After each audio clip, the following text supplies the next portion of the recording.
Genovese was intimidated by Costello's intelligence.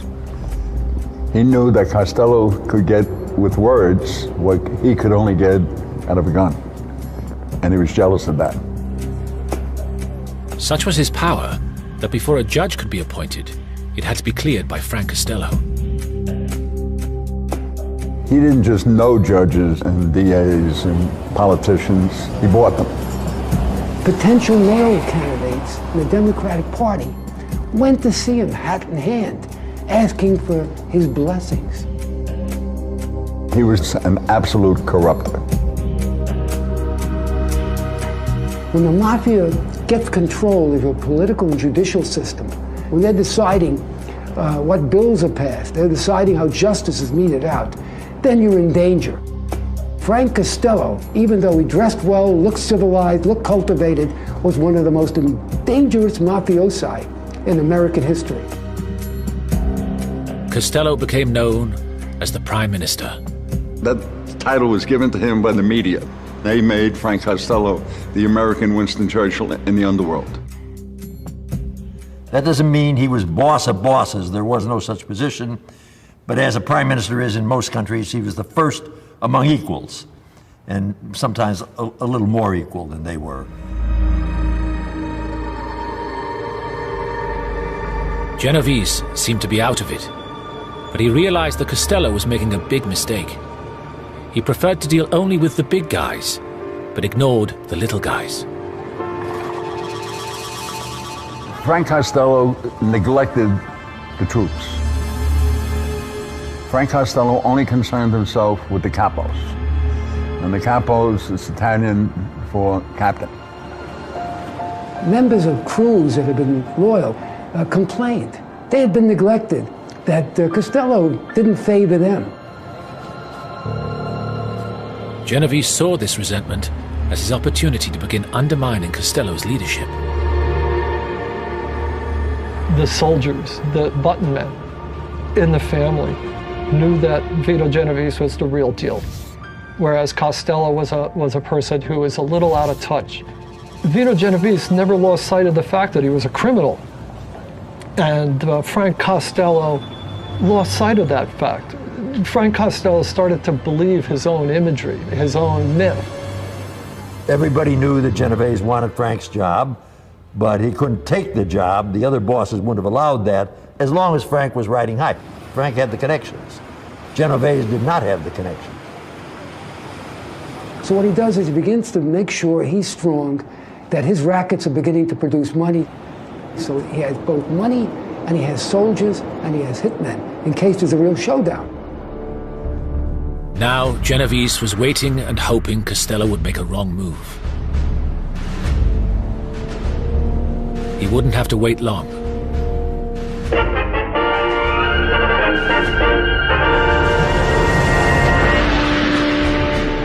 In 1950, an ambitious Democrat senator from Tennessee named Estes Kefauver headed a committee to investigate organized crime in America. Kefauver called on more than 600 gangsters, underworld figures, politicians, and policemen to testify before them. Many of the witnesses refused to say anything, but not Frank Costello. He agreed to answer questions. He thought he could go on the witness stand and come out as a gentleman, as a real businessman. And that he had this kind of outlook or outward appearance that he wouldn't look like a ruffian, like a hoodlum. And Costello, billed as the most influential underworld leader in America, became the star attraction.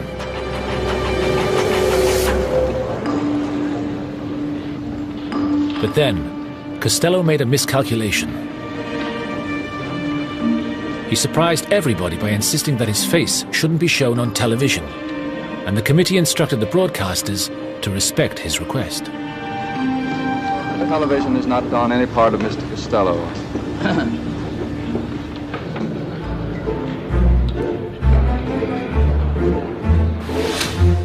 The only option left open for the TV crews was to film his hands. And the subsequent images of Costello's testimony became known as the hand ballet. Whenever the questions about his criminal activities got too tough or too near the knuckle, Costello would rub his palms together, tighten his fingers, grip a glass of water, drum on the table in front of him, or crumple and tear pieces of paper. And although the television cameras were not allowed to show Costello's face, the newsreel cameras and press photographers had no such restrictions. Mr. Costello is willing to face the camera and let you have a good look at Mr. Costello. As the photographer says to the little boy, can you smile a little bit? Has this country come up to your anticipations? What have you ever done for your country as a good citizen? Well, I don't know what you claim, what you mean by that. Well, you're looking back over the years now to that time when you became a citizen, and we're now standing 20-odd years after that. You must have in your mind some things you've done that you can speak of to your credit as an American citizen. If so, what are they? Paid my tax. I pay my taxes. That was his answer. Now, in his mind, he thought that was enough. He didn't think that he had to join the Army or the Marine Corps. I pay my taxes. Everybody pays their taxes. They're working for their country. But he was the original superstar made by television.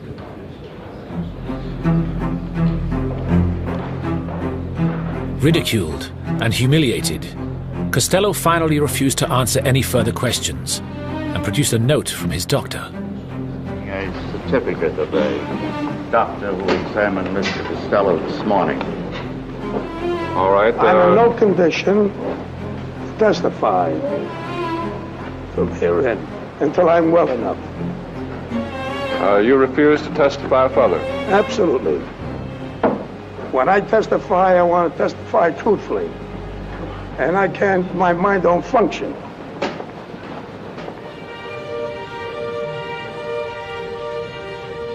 Costello had been publicly destroyed by the exposure, and he left the Kefauver Committee hearings as the Justice Department's #1 target. Once he failed at Kefauver, everybody went after him. He was indicted for tax evasion. He was convicted. He was indicted for lying to Congress. When you are the prime minister, the man who can work the miracles, and all of a sudden you fall off your horse and fall on your face, you are not prime minister anymore. Frank Costello paid the price of television. By him appearing in front of the Kefauver Committee hearing and it being televised, that was the beginning of the end of Frank Costello. In fact, that was the beginning of the end of the mob. It took many, many years, and Frank Costello was the beginning of it because it brought the attention of the general public to what the mob was actually doing. But for one mobster, Costello's failure was good news. Vito Genovese. And he was going to make the most of it. One of the things he does, he starts bumping off, killing Costello's hitmen.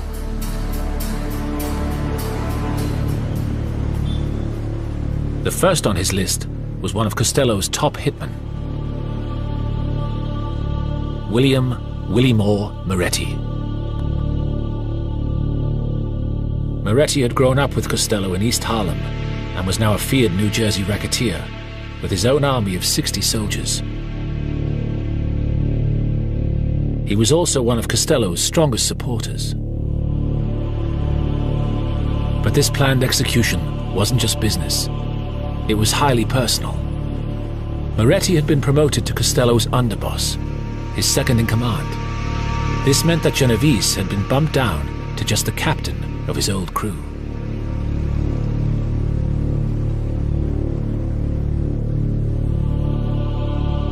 Genovese had chosen his target well. Moretti was suffering from advanced syphilis, which was spreading to his brain. This had the worrying effect of freeing up his speech, and it was now feared that he would start talking to the press.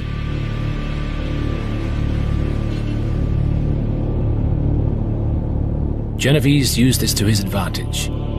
Because of Moretti's condition, he approached the commission, the Mafia's board of directors, and asked for their permission for a mercy killing.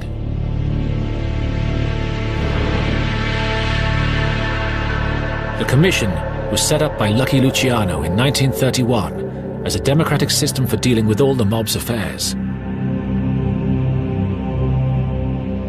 It operated by strict rules. No boss could be hit without the commission's permission. And they gave it to him.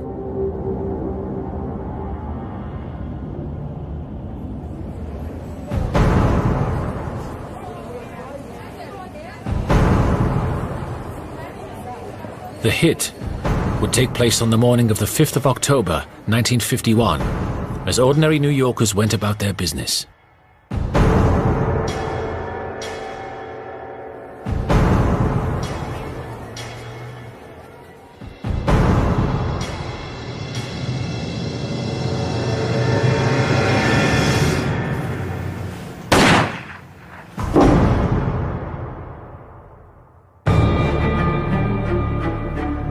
Genovese had now made it quite clear to Costello that he was coming after him, and Costello was in no position to fight back.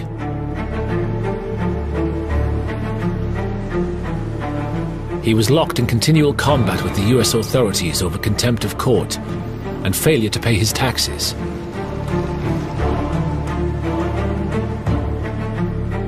Over the next 6 years, Costello was in and out of jail.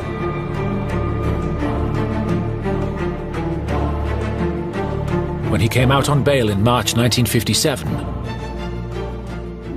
Genovese finally decided to strike. Genovese many times tried to get the okay of the commission to kill Costello. But the commission wouldn't give it. So Genovese decided to hit Costello anyway. Genovese gave the contract to Vincent Gigante, who was a former prize fighter, who became Genovese's chauffeur. He was a real thug, tough guy. I mean, he'd kill you at the drop of a hat. He was the mirror image of a Genovese.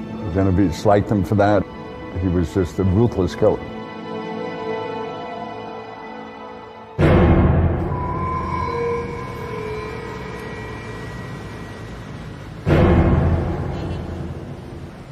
On the evening of May the 2nd, 1957, Frank Costello enjoyed a dinner with some friends in an East Side restaurant. After the meal, he took a cab to his apartment. Now, Costello lived in a very upscale apartment that overlooked Central Park. It was known as the Majestic Apartments. But Costello was so sure of himself, even though he knew Genovese was around. And he came home one night, walked into his lobby, and he was met by Gigante. Gigante raised his gun and yelled, "This is for you, Frank."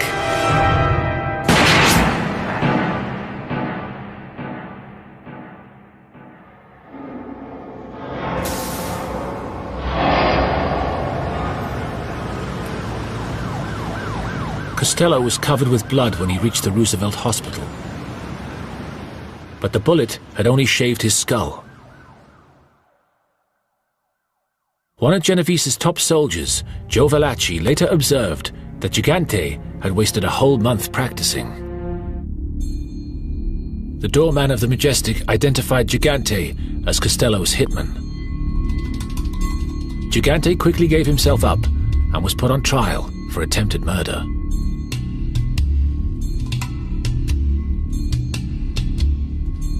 This was a very dangerous time for Genovese. If Costello confirmed it was Gigante, police would come after him.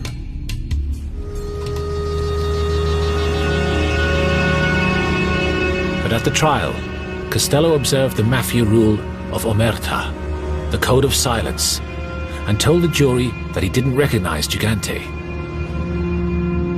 Gigante was acquitted, and as he left the court, he walked over to Costello, held out his hand,